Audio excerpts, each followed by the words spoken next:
So it looks like the Marvel Cinematic Universe is back for the first time since July 2019. Feels so long ago now. We were all so blissfully unaware of the horrors to come. Anyway, now the MCU is back with their upcoming Disney Plus shows, with WandaVision being the first to release. And now that the series is wrapped up, let's talk about it.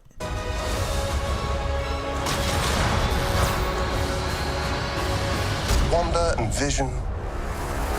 Aren't we a five-pack? Just up top, I'm going to go into spoilers with this review. So if you haven't seen WandaVision, what's wrong with you? Like, what else are you even watching?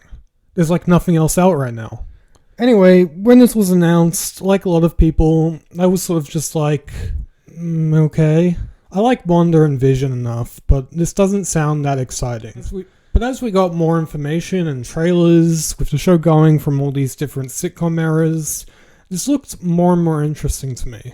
And like it was going to be really different from any other superhero movie or show out there.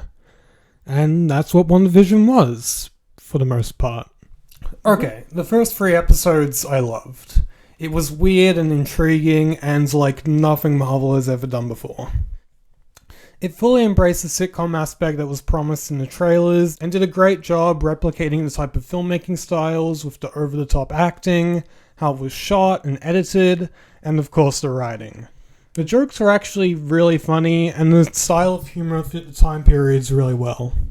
Well, the 3rd episode wasn't really that funny, but I guess that's just because sitcoms in the 70s weren't that funny. I don't know. I thought it was just going to be typical, quippy, self-aware Marvel humor, but they actually went that extra mile to make it appropriate for the time period. The more weird aspects I also loved, particularly with that weird edit in this scene with Vision, which just took me way off guard, and I love that weird shit. Just give me more weird shit, Marvel. Please. Then came episode 4, and it was just kind of standard MCU stuff with Sword, who seemed to be pretty incompetent, and these supporting MCU characters from other movies who are just there to deliver exposition. And it's not bad, but it's just kind of bland, especially after 3 episodes that have so much style to them.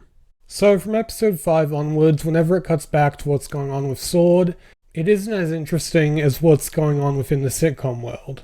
It is interesting sometimes, like Wanda confronting Sword or Vision trying to escape.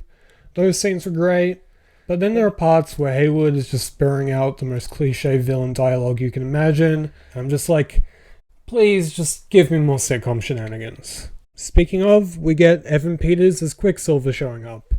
And like many people, I was like, oh shit, they're crossing over the MCU with the X-Men series.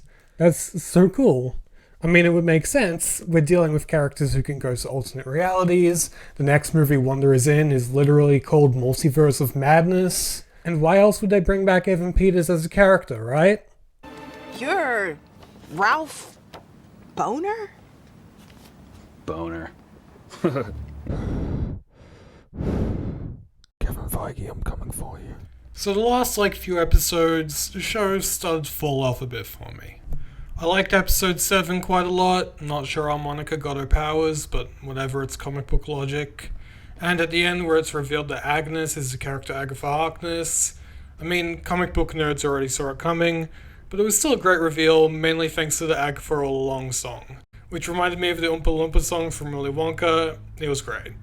Episode 8 was pretty good. I thought the exploration of Wanda's past was really well done. And her always having had superpowers was pretty interesting. I thought this was hinting that she's a mutant, but no, I guess she's just a witch.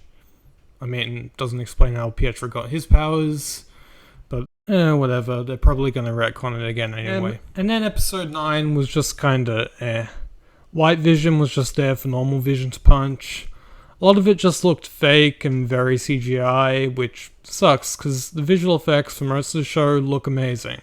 Not just for a TV show, but even for a movie this would look really good. And then you get to the last episode and it just looks like a video game.